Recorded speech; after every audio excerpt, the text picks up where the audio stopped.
अभी कल हम आप लोगों के लिए एक वीडियो लेकर के आए थे जिसमें हम आप लोगों को बताए थे अपने 1 एकड़ फूल गोभी के रिजल्ट के बारे में, जिसमें हम 12,000 पौधे लगाए थे। एक पौधे में 1 किलो औसत वजन आया था और हम 50 रुपये प्रति किलो के हिसाब से थोक रेट में बेच रहे थे। वह वीडियो काफ़ी लोग देखे और उसको काफ़ी लोग पसंद भी किए हैं। लेकिन यह जो रेट हमें मिला है किस तरीके से मिला है, देखिए हम स्ट्रेटजी के तहत जो फूल गोभी की खेती होती है इसको करते हैं। एक तो हम पहले देखते हैं कि कब इसका रेट महंगा हो सकता है, और इसके साथ साथ जो फूल गोभी का हम पौधरोपण करते हैं कई शिफ्ट में करते हैं, जिसकी वजह से कई बार ऐसा होता है कि हमारा जो फूल गोभी का रेट है यह थोड़ा सा कम देखने को मिलता है। कई बार रेट जब अच्छा रहता है तब भी हमारे पास फूल गोभी तैयार होती है और हमें एक बढ़िया प्रॉफिट दे करके जाती है। ऐसा नहीं होता है कि हम सो करके उठे और सोचे कि चलो ठीक है ये चीज़ हम भी कर देते हैं। नहीं, ऐसा नहीं हम करते हैं। हम पूरी प्लानिंग करते हैं और उसके बाद किसी भी चीज़ की खेती करते हैं। अभी जिस खेत में हम खड़े हैं आज यहाँ पर पौधरोपण हो रहा है और आज है 11 दिसंबर 2024। और एक चीज़ आप लोगों को बताते चले, अगर आप लोग इस तरफ देखेंगे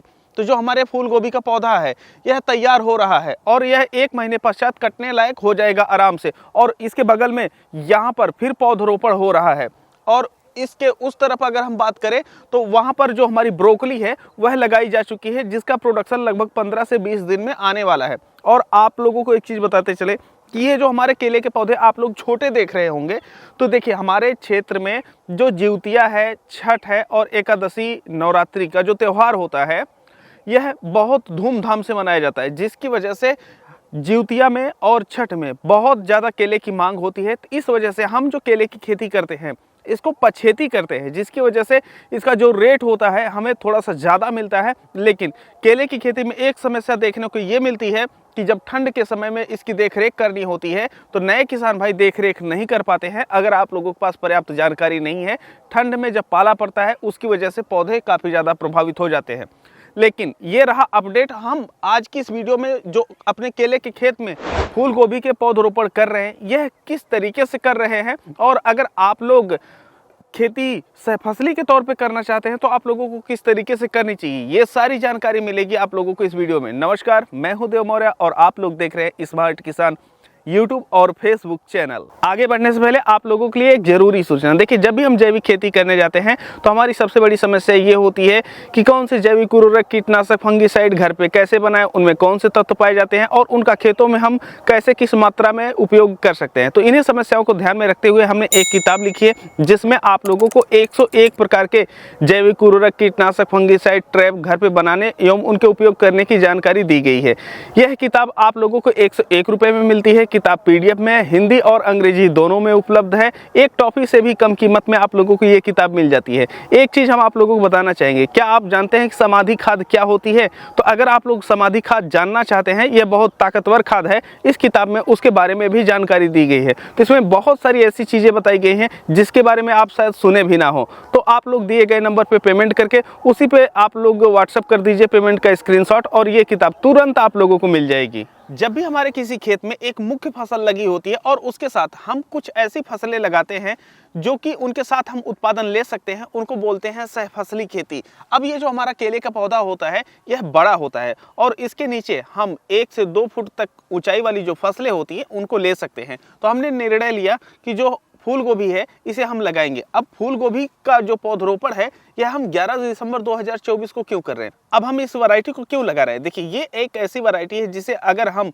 11 दिसंबर 2024 को लगाते हैं तो यह 90 से लेकर के 100 दिन में तैयार होती है। मतलब यह आएगी लगभग फरवरी लास्ट और मार्च में, और उस दौरान भी शादियों का सीजन जोर पे है और ऐसे में जो फूल गोभी का रेट होगा यह हमें ज़्यादा मिलने की उम्मीद रहेगी। तो इस वजह से हम यहाँ से फसली के तौर पे फूल गोभी का चुनाव किए हुए हैं। अगर आप लोग केला, पपीता, अमरूद, नींबू इत्यादि प्रकार की बागवानी करते हैं तो उनके साथ अगर आप लोग करना चाहें तो फूल गोभी की खेती कर सकते हैं।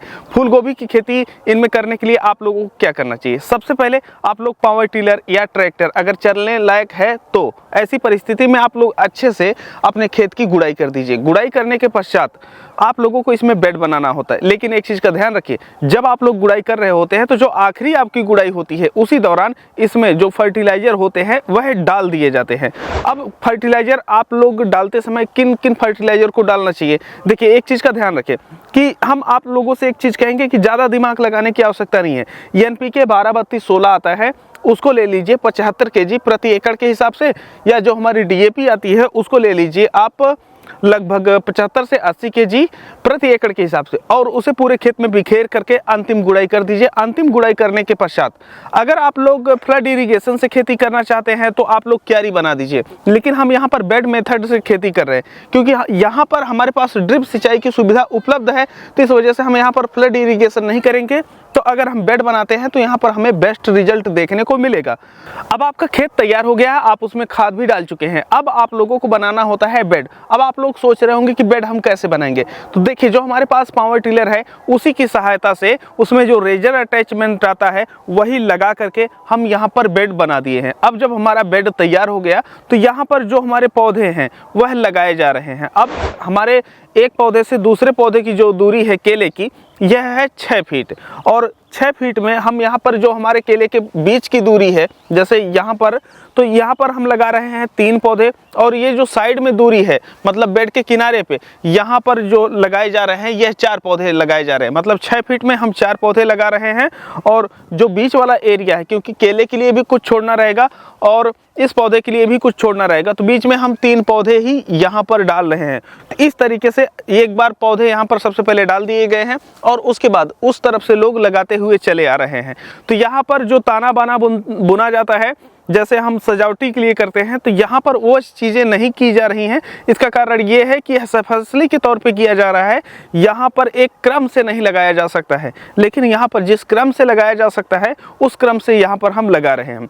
अब जब हमारा पौधरोपण हो जाता है तो इसके पश्चात पानी देने की आवश्यकता पड़ती है। अब पानी देने के लिए अगर आप लोग फ्लड इरिगेशन से कर रहे हैं तो आप लोगों को हाथ से देना पड़ेगा, और अगर आप लोग हाथ से पानी देते हैं तो ठंड के मौसम में कम से कम आप लोगों को 3 बार या 2 दिन आप लोगों को पानी देने चाहिए। मतलब एक दिन में सुबह और शाम दिया जाता है। लेकिन जब ठंड बहुत ज़्यादा होती है तो नमी ज़्यादा देर तक बरकरार रहती है। ऐसी परिस्थिति में अगर आप लोग 2 बार भी पानी दे देते हैं तो पौधा आपका सेट हो जाता है, और उसके 4-5 दिन बाद पूरे खेत की अच्छे से सिंचाई करके हल्की गुड़ाई की जाती है, और उसके बाद खाद दे करके पौधे को छोड़ दिया जाता है, तो पौधा अच्छी तरीके से चलता है। लेकिन यहाँ पर हमारे पास ड्रिप है, तो पौधरोपण के पश्चात ये जो हमारी नालियों में पड़ी हुई ड्रिप है इसे हम यहाँ पर कर देंगे।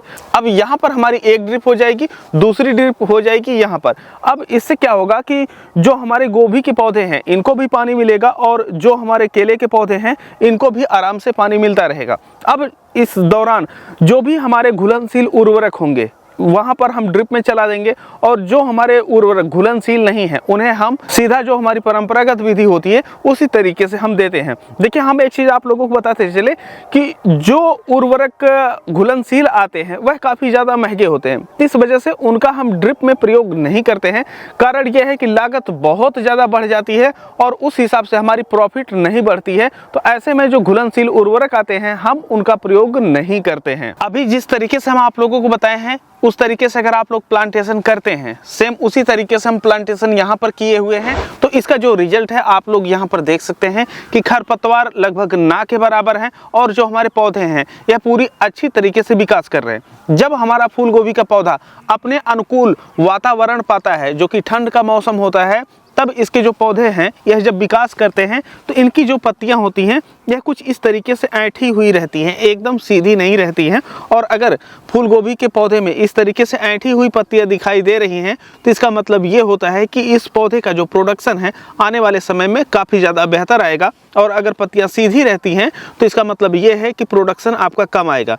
खासतौर पर जब अगेती फूल गोभी की खेती की जाती है, जिनकी कटाई जो है सितंबर तक हो जाती है, तो उनकी जो पत्तियां होती है खासतौर पे सीधी देखने को मिलती हैं, लेकिन उनका जो प्रोडक्शन होता है औसतन कम देखने को मिलता है, 400 ग्राम से लेकर के 700 ग्राम के बीच में। तो अगर आप लोग भी फूल गोभी की खेती करना चाहते हैं तो उसके लिए यह वीडियो काफ़ी ज़्यादा आपकी हेल्प करेगी। अगर आप लोगों का कोई और भी प्रश्न रह गया है तो ऐसे में कमेंट सेक्शन में बताइए, हम उस पर भी वीडियो लेकर के आएंगे और आप लोगों को बताएंगे कि कितनी आसानी से आप लोग फूल गोभी की खेती करके एक अच्छा प्रॉफिट कमा सकते हैं। देखिए फूल गोभी की खेती ऐसी खेती होती है ना कि इसमें ज़्यादा मेहनत की ज़रूरत नहीं पड़ती है, खासतौर पर जब आप लोग इसे ठंड के मौसम में करते हैं। तो नए किसान हैं तो ठंड के मौसम से शुरू कीजिए, और अगर पुराने किसान हो गए हैं तो 12 महीने खेती कर सकते हैं।